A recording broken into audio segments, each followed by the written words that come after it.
এটা কেমন নৃত্য তোমার? পালোয়ান নৃত্য। আর এটা ঊর্ধ্ব হস্ত চক্র।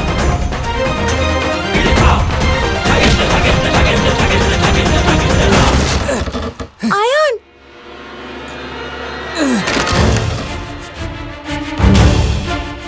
কি হলো? মাথা ঘুরে গেল? আমি তো ভালোভাবেই বলেছিলাম আয়ান যে আমি নৃত্য করতে চাই, আর তখন তুমি আমাকে নিয়ে উপহাস করলে। কি বলেছিলে তুমি? যে আয়নায় গিয়ে নিজের মুখ দেখো। আর কিছুক্ষণ পর শুধু আয়নায় নয়, এই পুরো গ্রামে নিজের মুখ দেখানোর যোগ্য থাকবে না তুমি। আর তোমরা যতক্ষণ আমার নৃত্য চলবে ততক্ষণ সঙ্গীত যেন না থামে। বাজাও, বাজাও।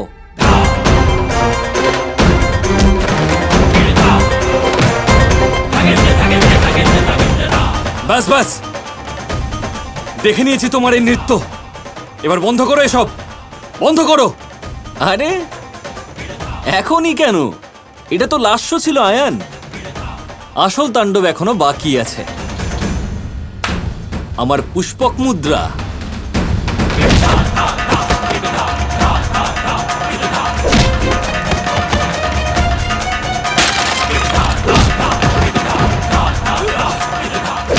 আরে কেউ আমাকে সাহায্য করো, আমি আটকে গেছি এখানে। আমাকে সাহায্য করো মূর্খের দল। এবার এটা দেখো, আমার তাল নৃত্য।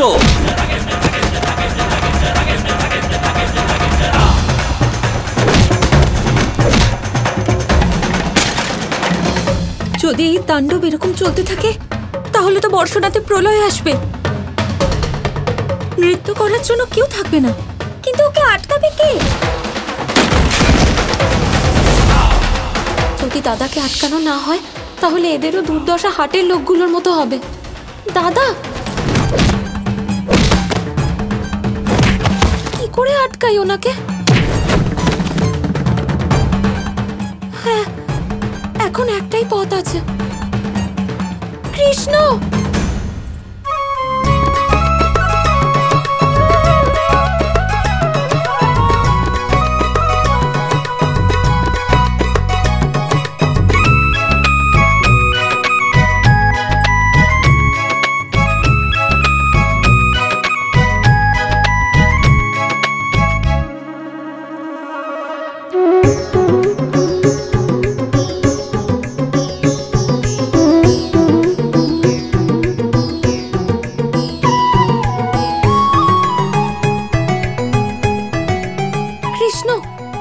নিজের দাদাকে আটকাও। আমার দাদা একবার শুরু করে দিলে না, তাকে থামানো যায়।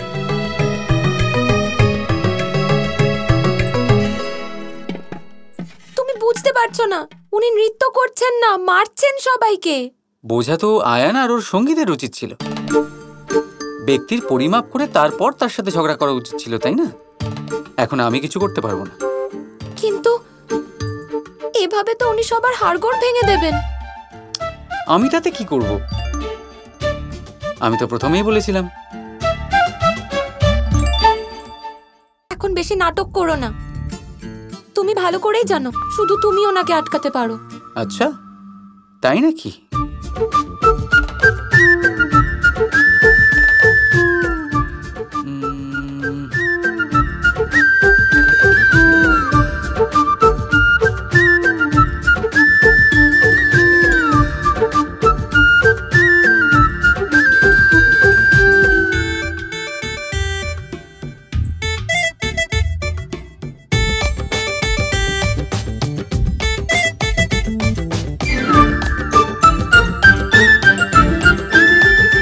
ঠিক আছে,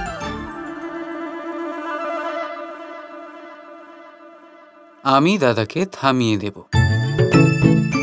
কিন্তু তার জন্য একটা শর্ত আছে। আমি রাজি। এতটা তারা কিসের? আগে শর্তটা তো জেনে নাও, পরে আবার বলবে তোমাকে আমি ফাঁসিয়েছি। আচ্ছা ঠিক আছে, বলো কি শর্ত তোমার?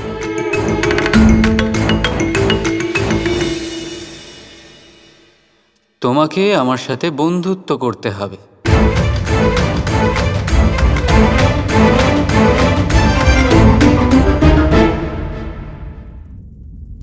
সুযোগের সুবিধা নিতে তোমার থেকে শিখতে হয়। যদি সুযোগের সুবিধা নিতে হতো তাহলে শর্ত দিতাম। ভালো কাজের কোনো দামই নেই। যাও, আমাকে মাখন খেতে দাও। যাও যাও যাও, নিজের বন্ধুদের মার খেতে দেখো। এতক্ষণে তো কিছু জনকে বাড়ি তুলে নিয়ে যেতে হবে তোমাকে।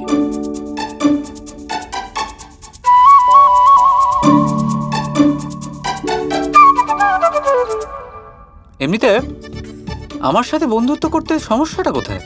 কারণ তুমি আর তোমার কথা কোনোটাই আমি বুঝি না। তাহলে তো বন্ধুত্ব করা আরোই আবশ্যক হয়ে যায়। বন্ধুত্ব না করলে না তুমি আমাকে বুঝতে পারবে, না আমার কথাগুলো। কিন্তু আমার সাথে বন্ধুত্ব করবে কেন?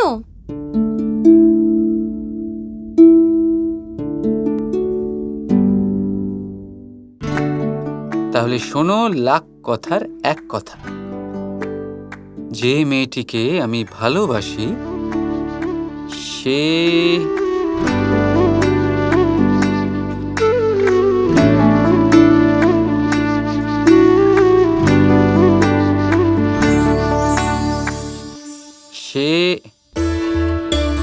তাকে আমি কথা দিয়েছিলাম যে সুদেবীর বিয়েতে আমি তার সাথে নৃত্য করব।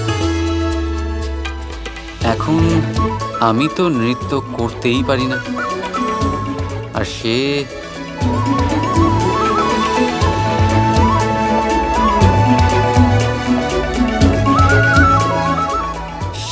খুব পটু নৃত্যশিল্পী। প্রতিজ্ঞা তো প্রতিজ্ঞা, তাই না? আমাকে ওর সাথে নৃত্য তো করতেই হবে, তাই না? এই জন্য তোমার সাথে বন্ধুত্ব করছিলাম, যাতে তুমি আমাকে নৃত্য শেখাতে পারো। এবার শিখিয়ে দাও না, আমি সারা জীবন তোমার উপকার ভুলবো না।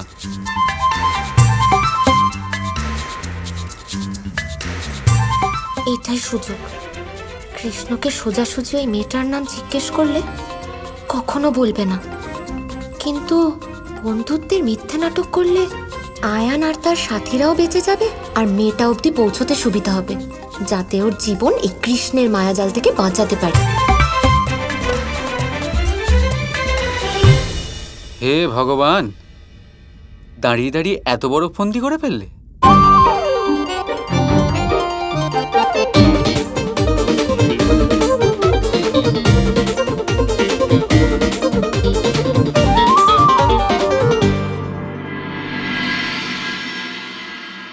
মন বড়ই বিচিত্র সৃষ্টি। এই মন শরীরের কোন স্থানে অবস্থিত কেউ জানে না, কিন্তু সম্পূর্ণ শরীর এই মনের ইচ্ছে পূরণ করার জন্য প্রয়াস করতেই থাকে। এখন যদি কিছু খেতে ইচ্ছে করে, তাহলে মানুষ তার সমস্ত শক্তি লাগিয়ে এই খিদে মেটাবার প্রয়াস করতে থাকে। এখন যদি মন কাউকে শত্রু বলে ভেবে নেয়, তাহলে মানুষ তাকে বিনাশ করার যথাসম্ভব চেষ্টা করে। আর যদি মন কাউকে ভালোবাসে, তার প্রসন্নতার জন্য সব সীমা পার করতে সে তৈরি থাকে। কিন্তু জীবন সুখী করতে হলে এটা আবশ্যক যে মন যেন খালি থাকে, এই বাঁশির মতো। ভেতরে কিচ্ছু নেই, না সুর আছে না তাল, তবেই ফুঁ দিলে স্বর বেরোয় এর থেকে। একইভাবে নিজের মনকে ভাবনামুক্ত রাখা অতি আবশ্যক। মনে রাখবেন, মনের মধ্যে যদি কিছু ভরে রাখেন, তাহলে মন ভরে বাঁচতে পারবেন না। রাধা রাধা।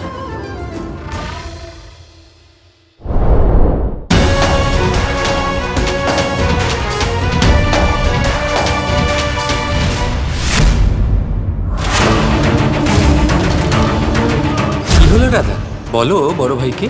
এখন তো আমরা বন্ধু, তাই না? দাঁড়াও আয়ান, আমি বলি কি তুমিও কৃষ্ণের সাথে বন্ধুত্ব করে নাও।